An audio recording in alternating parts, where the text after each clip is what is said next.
चलिए शुरू करते हैं। भाटी जी, एक और विपक्ष में आकर बंगाल में, झारखंड में, आपकी पार्टी में भी बहुत सारे कयास चल रहे हैं, लेकिन सवाल उठाना और प्रधानमंत्री के लिए कहना कि हाथ कांप रहे थे, इस तरीके की शब्दावली थी।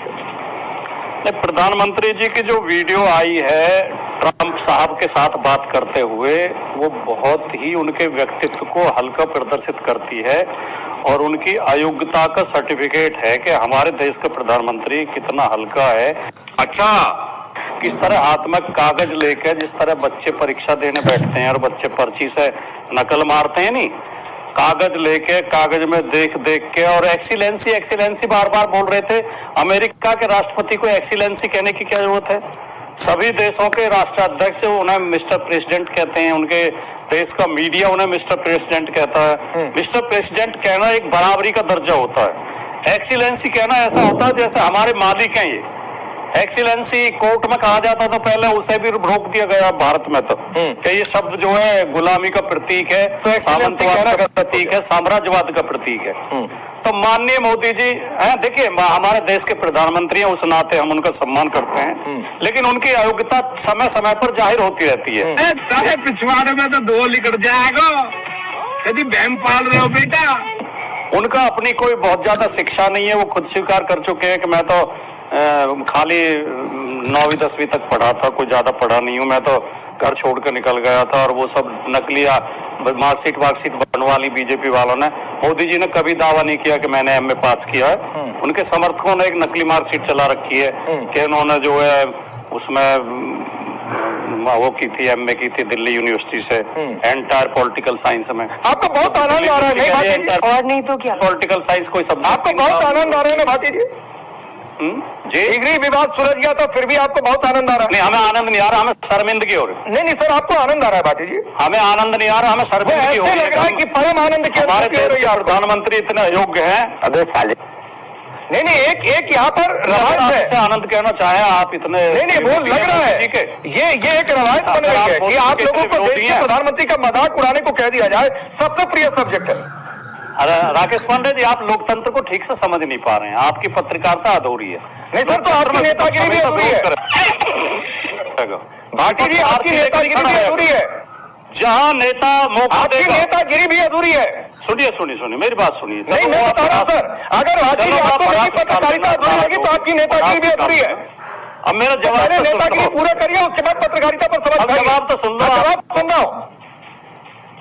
देखिए, आप एंकर हो तो इसका मतलब ये नहीं है बोलना नहीं दोगे। मेरे मैं तो बोलने दे रहा हूँ सर, आपने पत्रकारिता पर सवाल उठाया तो मैंने नेतागिरी पर सवाल उठा दिया। बात खत्म, अपनी बात पूरी करिए। हाँ राकेश पांडे जी, मैं उसका कारण बता रहा हूँ।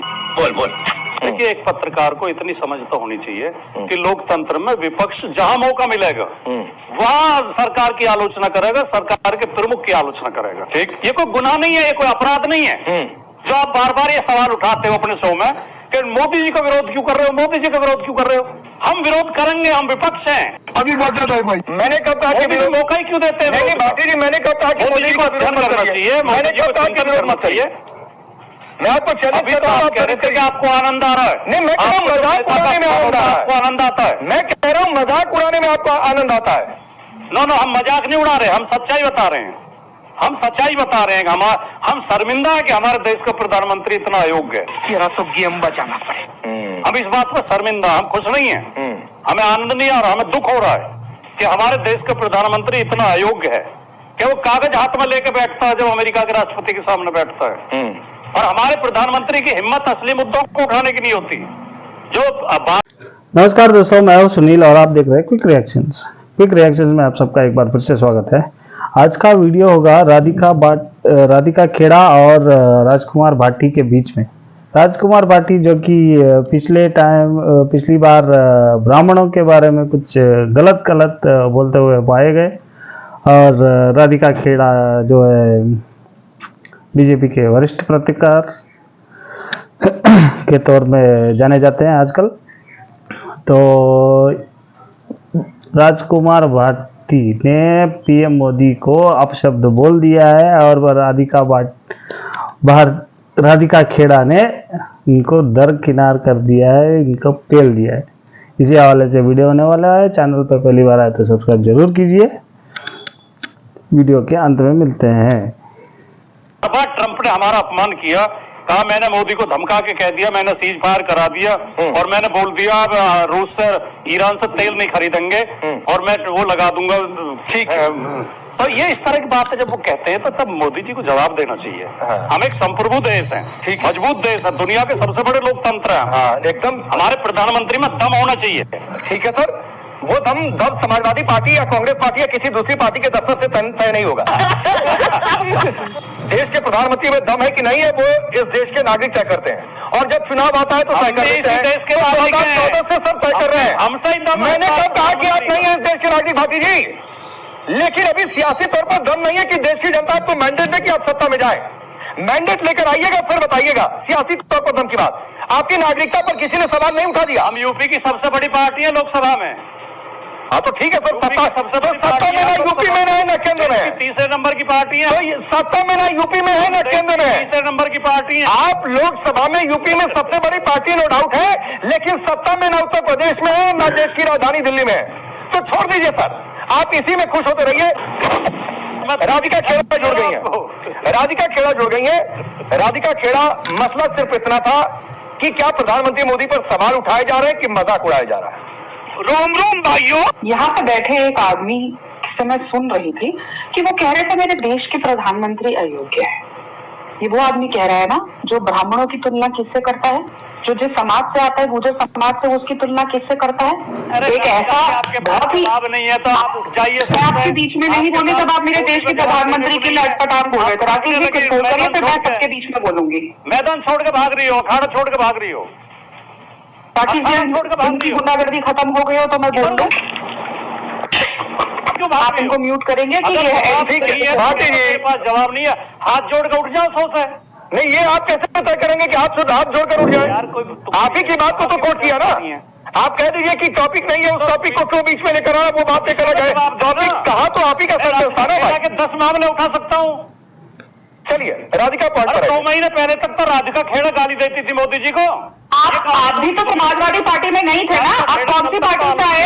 आपने भी अखिलेश यादव को बहुत गालियां दी है मेरे साथ ही खड़े होकर शो में। मोदी की इनको प्लीज कंट्रोल करिए, म्यूट करिए। भाटी जीवन में समाजवादी पार्टी। ठीक है भाटी जी, शुरुआती दूसरी पहला सवाल था। भाटी जी नहीं अच्छा लगता है की तरह दल बदलू नहीं हो। डिप्रेशन।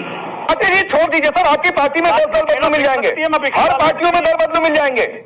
तो दल बदलू पर कोई नेता और कोई पार्टी ज्ञान न दे, वो मैं सबके लिए बात कह रहा हूँ सर। तो नहीं हूँ तो है ना आपकी पार्टी में, छोड़ दीजिए आपकी पार्टी कि इस पार्टी में दल बदलू, हम नहीं रहेंगे इस पार्टी में। मैं तो छोड़ दीजिए सर, ये दल बदलू पर डिबेट नहीं है। Bhati ji let's come on the topic. Radhika Khera दल बदलू हमें उपदेश दे रही है जो कल तक। तो भाई आपकी पार्टी में भी दल बदलू है भाटी जी, रुक जाइए। राधिका खेड़ा अरे तो उपदेश बना दें। देखिए ये महिलाओं को किस तरीके से बिहेव करते हैं वो आपने देख लिया। ब्राह्मण समाज, क्योंकि मैं ब्राह्मण लड़की हूँ तो मेरे से इनको नक्सली होनी है। राकेश जी ब्राह्मणों के लिए ये क्या सोच रखते हैं, प्लीज इनको कंट्रोल करिए। इस तरीके से नहीं अच्छा लगता है, प्लीज इनको आप म्यूट करिए। आपके बीच में कोई नहीं आया ना, आपके बीच में कोई नहीं आया ना, तो आप भी दूसरों के बीच में मत जाइए। इनसे कहो विषय में बोलो। सर रुक जाइए, आप भी कई बार विषय से इधर उधर होते हैं। पर्सनल मुद्दे पे बोलोगी, मेरे ऊपर भाषण दोगी तो अभी आप भी पर्सनल हो रहे तो रुक जाइए। पर्सनल किसी को नहीं हो रहा है। राधिका खेड़ा टॉपिक पर आइए। चलो टॉपिक ही है ये। आप मेरे देश के प्रधानमंत्री को अयोग्य बोलेंगे तो आपकी योग्यता एज अ स्पोक्स पर्सन और समाजवादी पार्टी पे मैं सवाल नहीं उठा सकती। आप मेरे देश के प्रधानमंत्री पे जिनको तीसरी बार चुना गया है उन पे सवाल उठाएंगे तो मैं सवाल नहीं उठा सकती। मैं फिर बोलूंगी, राजकुमार भाटी को ब्राह्मणों से तकलीफ है, महिलाओं से तकलीफ है। भाटी को ब्राह्मणों से तकलीफ है, महिलाओं से तकलीफ है। अभद्र टिप्पणी करते हैं और मैं एक ब्राह्मण लड़की हूँ इसलिए यहाँ पे बैठ के लगातार मेरे पे टिप्पणी करे जा रहे हैं। बात तो सही है। लेकिन फिर राकेश जी प्लीज आप इनको म्यूट करिए। इस तरीके से डिबेट जाति का रोना लेके मैं किसी के बीच में नहीं बोली, फिर मैं किसी के सबके बीच में बोलती रहूंगी। अपनी जाति भाटी जी नहीं अच्छा लगता। फिर मुझे कहना पड़ेगा कि सिर्फ राधिका खेड़ा की आवाज आने यार, मुझे कहना पड़ेगा नहीं अच्छा लगता, रुक जाइए। और मुझे इतनी हंसी आ रही है। वो एक कहावत है ना कि थोथा चना बाजे घना, वही हालात हो रहे हैं इन लोगों के। सही पकड़े हैं। इनके पास है कुछ नहीं और इनको इस बात से तकलीफ हो रही है। देखिए ना राकेश जी, अगर भारत का डंका विश्व के पटल पे बज रहा है तो इससे तकलीफ क्या हो रही है? G7 पहले जब होते थे तो भारत को न्योता भी नहीं मिलता था। कोई मीटिंग होती थी, देश के प्रधानमंत्री डॉक्टर मनमोहन सिंह जी को पीछे, मैं तो ज्यादा दूर जाऊंगी नहीं थी, हम बस लास्ट सरकार के साथ कंपेयर करेंगे जिसका रिमोट कंट्रोल राहुल गांधी और सोनिया जी के हाथ में था। डॉक्टर मनमोहन सिंह को पीछे की कतार में खड़ा कर दिया जाता था। आज मेरे देश के प्रधानमंत्री, जब G7 की मीटिंग थी तो उनको न्योता भी दिया गया और वो बीचों बीच सबसे आगे की कतार लाइन में खड़े हुए थे, जहां पे सारे मेन कंट्रीज खड़ी हुई थी। क्या ये मेरे देश के लिए गर्व की बात नहीं है? ये हर हिंदुस्तानी के लिए गर्व की बात है। अब आप इसमें मीन में निकालना चाहेंगे, बोलते जाइए, क्या नतीजा हो रहा है? 11 साल 12 साल हो गए हैं, आप लगातार विपक्ष में, आप चिल्ला के कह दीजिए कि हमारी सबसे ज्यादा ये सीटें हैं, वो सीटें, पर एक्चुअल रिजल्ट क्या है?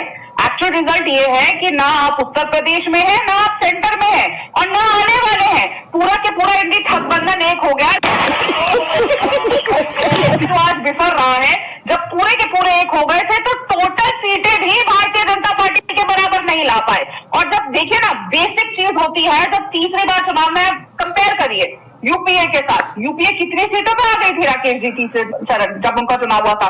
महज 40 कुछ सीटों पे। और आज भी अगर हम सरकार में है, ये शो करता है कि देश की जनता किस में विश्वास नहीं, रखती है। जो कागज लेकर बोलने पर सवाल उठ रहा है राधिका खेड़ा जी जी, कि प्रधानमंत्री के हाथ में कागज क्यों था?